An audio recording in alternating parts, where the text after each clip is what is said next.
मुलचेरा मुलचेरा हे गोंदिया जिल्ह्यातील एक तालुका असून हा छोटासा तालुका आहे. मित्रांनो, हा तेलंगणा बॉर्डरवर लागलेला हा राज्यव्यापी तालुका आहे मित्रांनो. त्यामुळे या नवीन तालुक्याला बनवायला लागलं. तर हा घनदाट निसर्गरम्य जंगलापासून घेरलेला आहे. जर तुम्ही मुलचेराहून असाल तर चॅनलला सबस्क्राईब करायला विसरू नका, कारण येणारा पार्ट 2 हा मिळेल. आणि प्रत्येक मुलचेरा गडचिरोली वासेपर्यंत हा व्हिडिओ नक्की शेअर करा. तर मुलचेरा ते गडचिरोली हे 75 किलोमीटर 1 घंटा 48 मिनिटाचा रस्ता आहे. हे आहे मुलचेराचे शासकीय भवन.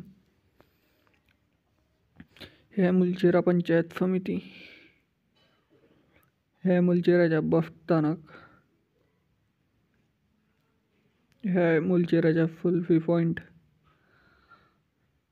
आणि हा आहे नकाशा मुलचेराचा. मला जास्त फोटो मिळाल्यामुळे मी फोटो काही ॲड करू शकलो नाही, तरी चॅनलला सबस्क्राईब करा. धन्यवाद.